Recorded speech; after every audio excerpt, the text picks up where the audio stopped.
अस्सलाम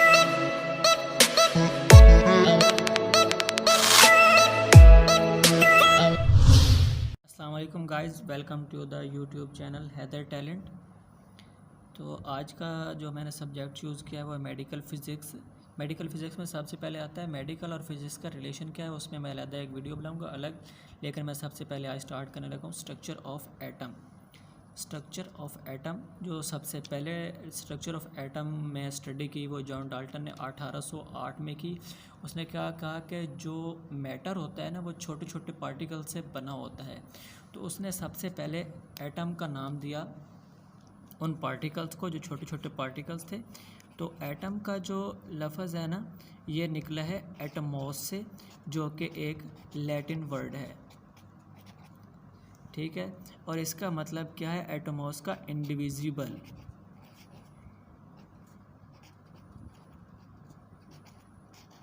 ऐसी चीज़ जिसे डिवाइड ना किया जा सके, नॉट डिवाइडेबल।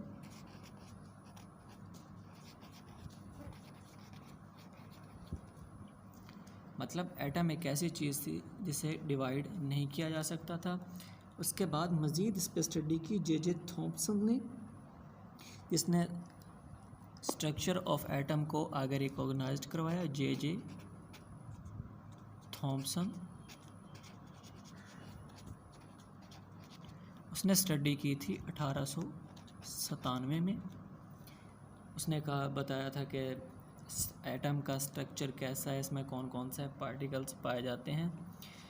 फिर इस स्टडी को मज़ीद मॉडिफाइड किया किसने, रदरफोर्ड ने।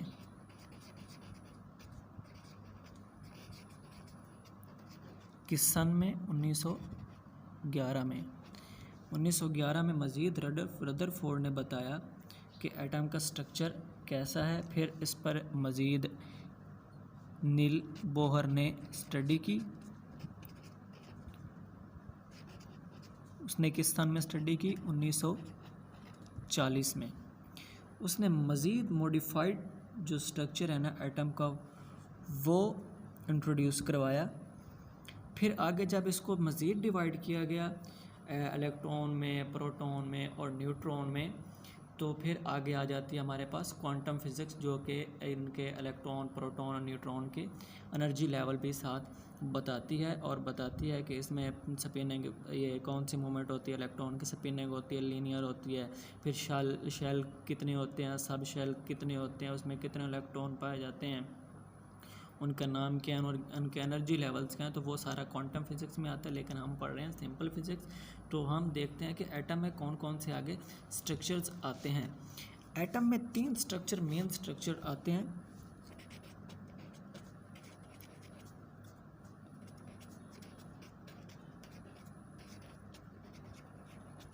सबसे पहले हम इलेक्ट्रॉन का नाम लेंगे,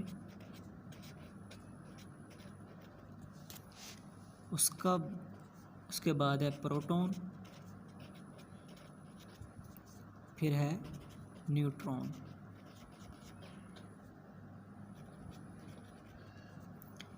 इलेक्ट्रॉन नेगेटिवली चार्ज पार्टिकल है, प्रोटॉन पॉजिटिवली चार्ज पार्टिकल है, और न्यूट्रॉन जो है वो न्यूट्रल है, जो कि नाम से ही ज़ाहिर हो रहा है कि ये न्यूट्रॉन न्यूट्रल पार्टिकल है। उसके अलावा और भी छोटे छोटे पार्टिकल्स होते हैं, जैसे न्यूट्रॉन वगैरह हो गया। तो ये पार्टिकल सिर्फ ना जो न्यूक्लियस का मैस होता है वो बनाने में एक अहम रोल अदा करते हैं। लेकिन जो इलेक्ट्रॉन है ना वो न्यूक्लियस से बाहर जो शेल्स होते हैं वहाँ पाए जाते हैं। इलेक्ट्रॉन नेगेटिवली चार्ज होते हैं, और जो प्रोटॉन होते हैं और जो न्यूट्रॉन होते हैं वो दोनों न्यूक्लियस के अंदर पाए जाते हैं। प्रोटॉन पॉजिटिवली चार्ज होते हैं और न्यूट्रॉन न्यूट्रल होते हैं। अब आप ये सोचें कि अगर इलेक्ट्रॉन नेगेटिव चार्ज हैं तो वो तो शेल्स में आ गए न्यूक्लियस की पावर की वजह से। अब न्यूक्लियस के अंदर प्रोटॉन है, फिर न्यूट्रॉन है, तो सेम पार्टिकल तो एक दूसरे को रिपेल करते हैं। तो फिर प्रोटॉन जो है वो न्यूक्लियस में कैसे एग्जिस्ट करता है। सिंपल कंसेप्ट है, अगर साथ न्यूट्रॉन भी मौजूद है तो एक ख़ास मेकानिज़म, एक ख़ास सीक्वेंस के तहत प्रोटॉन और न्यूट्रॉन जो है ना वो तरतीब दिए हुए होते हैं न्यूक्लियस के अंदर, तो इसलिए प्रोटॉन जो होते हैं वो एक दूसरे को रिपेल नहीं करते लेकिन मैस बनाते हैं। अब ये 3 स्ट्रक्चर जब हमारे पास आ गए तो हमारे जहन में 2 और टर्म्स आती हैं इनके रिलेटेड। एक आती है एटॉमिक मैस और दूसरी एटॉमिक नंबर।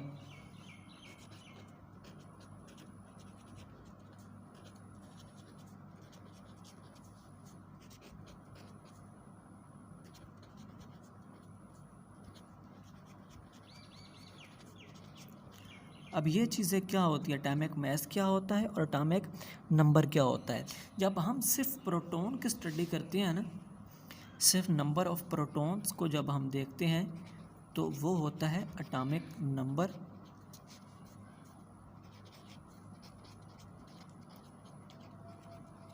लेकिन जब हम प्रोटॉन और न्यूट्रॉन दोनों की कंबाइन स्टडी करते हैं, दोनों के नंबर देखते हैं, दोनों की क्वांटिटी को जब देखते हैं तो वो होता है एटॉमिक मैस, मतलब प्रोटॉन प्लस न्यूट्रॉन, ये दोनों बनाते हैं एक एटम का एटॉमिक मैस।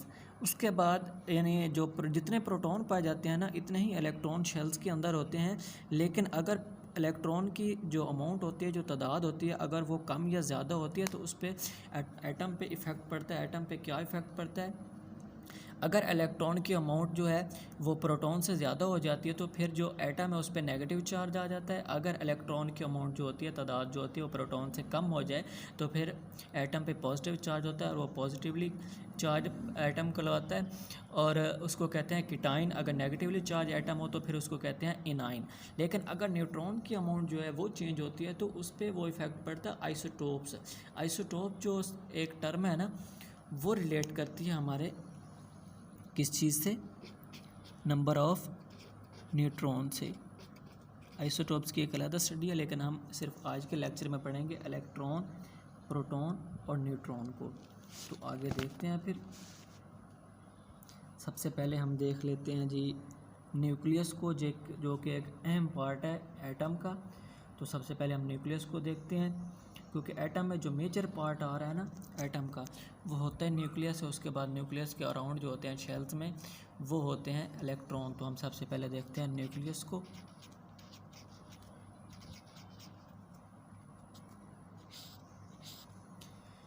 न्यूक्लियस का साइज़ कितना होता है, न्यूक्लियस का साइज़ होता है 10⁻⁻15 मीटर टू 10⁻⁻14 मीटर। लेकिन जो एटम का साइज़ होता है वो कितना होता है, वो होता है 10⁻⁻10 मीटर। ये होता है इनका डायामीटर। ठीक है, इन दोनों का एटम का 10⁻⁻10 मीटर होता है, तो न्यूक्लियस का 10⁻⁻15 टू 10⁻⁻14 तक होता है। और न्यूक्लियस के अंदर क्या क्या चीज़ें पाई जाती हैं, न्यूक्लियस के अंदर प्रोटॉन पाए जाते हैं, मेनली जो इसका एटॉमिक मैस बनाते हैं प्रोटॉन हो गया, प्लस उसके अलावा इसके अंदर न्यूट्रॉन होते हैं। प्रोटॉन मैंने आपको बता दिया, प्रोटॉन जो होते हैं वो पॉजिटिवली चार्ज होते हैं और न्यूट्रॉन जो होते हैं वो न्यूट्रल होते हैं। ये दोनों मिलकर इसका मैस बनाते हैं। और जो न्यूक्लियस होता है वो प्रोटॉन के एग्जिस्टेंस की वजह से पॉजिटिवली चार्ज होता है, इसलिए ये इलेक्ट्रॉन को अच्छे तरीके से कंबाइन करके एक शेल में मूवमेंट करवाता है।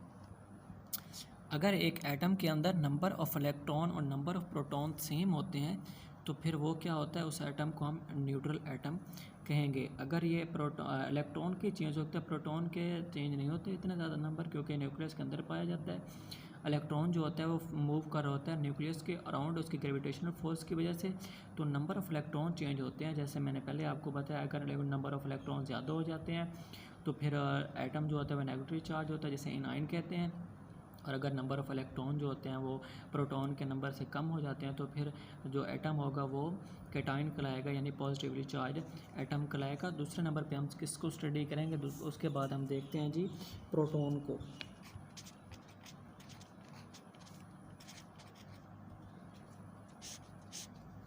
कि प्रोटॉन क्या चीज़ होती है। प्रोटॉन पॉजिटिवली चार्ज पार्टिकल्स होते हैं जो कि न्यूक्लियस के अंदर पाए जाते हैं। और इसको सबसे पहले स्टडी किसने किया था, गोल्डस्टाइन ने किया था। गोल्डस्टाइन किस सन में किया था? 1900 में स्टडी किया था। ठीक है, उसके बाद अगर हम देखते हैं इसको आगे मज़ीद, ये इलेक्ट्रॉन प्रोटॉन का जो साइज़ होता है वो इलेक्ट्रॉन की निस्बत ज़्यादा होता है और ये पॉजिटिवली चार्ज होते हैं, न्यूक्लियस के अंदर पाए जाते हैं और न्यूक्लियस को जो पॉजिटिव चार्ज है ओवरऑल वो सिर्फ प्रोटॉन की वजह से ही बनता है। तो मैंने आपको पहले बताया एटॉमिक नंबर एक टर्म मैंने अभी आपको बताई है कि अगर एटॉमिक नंबर क्या है, वो number of protons in the nucleus in the atom जो होते हैं वो उन्हें कहते हैं एटॉमिक नंबर। फॉर एग्जांपल अगर हाइड्रोजन का एटॉमिक नंबर 1 है तो वो उसके अंदर एक ही प्रोटॉन है और इसके सर्कल में सिर्फ एक ही इलेक्ट्रॉन है। ठीक है, उसके बाद हम स्टडी करते हैं न्यूट्रॉन को।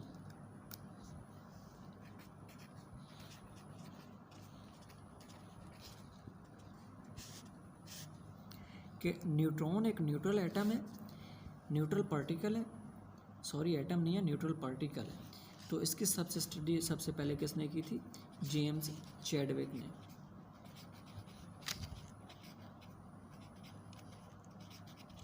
किस सन में स्टडी की थी? 1932 में। उसने क्या बताया? उसने बताया कि न्यूट्रॉन जो होते हैं ना वो न्यूट्रल पार्टिकल्स होते हैं और ये नंबर ऑफ़ प्रोटॉन्स के इक्वल ही होते हैं। इनका जो नंबर ऑफ़ न्यूट्रॉन जो होते हैं न्यूक्लियस में नंबर ऑफ़ प्रोटॉन्स के इक्वल ही होते हैं। और एटॉमिक मास मैंने आपको पहले टर्म बताई है। एटॉमिक मास क्या चीज़ होती है? Number of neutrons plus number of neutrons plus number of proton जो होती है वो उसे कहते हैं हम एटॉमिक मास। तो ये सिर्फ इनका कोई इतना इनका रोल होता है सिर्फ आइसोटोप्स में न्यूट्रॉन का, बाकी एटॉमिक मास बनाते हैं और मास बेसिकली इनका न्यूक्लियस में काम ही यही है कि ये न्यूक्लियस के मास में रोल प्ले करते हैं। उसके बाद हम स्टडी करते हैं इलेक्ट्रॉन को। इलेक्ट्रॉन एक्चुअली चीज़ क्या है? इलेक्ट्रॉन की स्टडी किसने की थी? इलेक्ट्रॉन की स्टडी 1897 में जे थॉम्पसन ने की थी।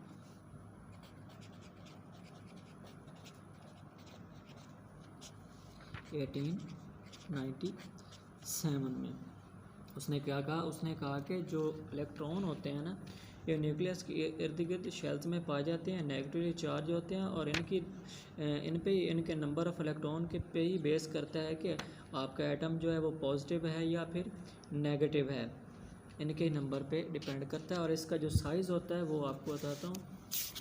इसका साइज़ 1/1837 प्रोटॉन्स के होता है। मतलब ये कि अगर 1837 प्रोटॉन्स का एक का साइज़ है 1837, तो उसमें से जो एक यूनिट है उतना प्रोटॉन के इलेक्ट्रॉन का साइज़ है, मतलब इसका साइज़ बहुत कम होता है। एनर्जी लेवल में भी ना इसका आगे फिर डिफरेंस है कि एनर्जी लेवल में जो प्रोटॉन होता है ना न्यूक्लियस में होता है तो इसकी अपनी एक एनर्जी होती है, लेकिन जो इलेक्ट्रॉन होता है अगर वो शेल्स में आता है, वो न्यूक्लियस के मदार में आता है, तब उसकी एनर्जी होती है जो कि न्यूक्लियस उसको प्रोवाइड करता है अपनी सेंटर अपने ग्रेविटेशनल फोर्स। अगर ये न्यूक्लियस के मदार से बाहर निकल जाता है तो फिर इलेक्ट्रॉन पर कोई एनर्जी नहीं होती। इलेक्ट्रॉन जो होता है वो फ्री हो जाता है। जब न्यूक्लियस की पुल इस पर ख़त्म हो जाती है तब इलेक्ट्रॉन फ्री हो जाता है। जितना ज़्यादा डिस्टेंस होगा इतनी ज़्यादा इस पर फोर्स, न्यूक्लियस से जितना ज़्यादा इलेक्ट्रॉन दूर होगा तो फोर्स ऑफ न्यूक्लियस इलेक्ट्रॉन पे बहुत कम होगी। तो इसके लिए एक फार्मूला है छोटा सा कि force is inversely proportional to square of distance. जितना ज़्यादा न्यूक्लियस का डिस्टेंस होगा इलेक्ट्रॉन का डिस्टेंस होगा न्यूक्लियस से, इतनी ही कम फोर्स वो इम्प्लीमेंट होगी इलेक्ट्रॉन पे, किसकी? न्यूक्लियस की। तो ये स्टडी है, ये इलेक्ट्रॉन के बारे में मैंने आपको बता दिया है। तो बाकी इलेक्ट्रॉन का आगे फिर आप देखेंगे, इसमें इलेक्ट्रिसिटी में इसका बहुत अहम किरदार है इलेक्ट्रॉन का। बाकी इलेक्ट्रॉन की स्टडी है इलेक्ट्रॉन और प्रोटॉन दोनों इलेक्ट्रिसिटी में करते हैं, करंट प्रोड्यूस करवाते हैं। एक प्रोटॉन की वजह से जो होता है वो कन्वेंशनल करंट होता है, इलेक्ट्रॉन की वजह से जो होता है वो इलेक्ट्रिक करंट होता है। ये बाकी स्टडी नेक्स्ट लेक्चर में इंशाल्लाह मैं आपको बता दूँगा। तो आज तक के लिए अल्लाह हाफ़िज़। और अगर आप चैनल पर नए हैं तो इस चैनल को सब्सक्राइब कर दें और वीडियो को लाइक भी ज़रूर करना और कमेंट में ये बताना है कि आपको आज की वीडियो कैसी लगी। तो अब तक के लिए अल्लाह हाफ़िज़।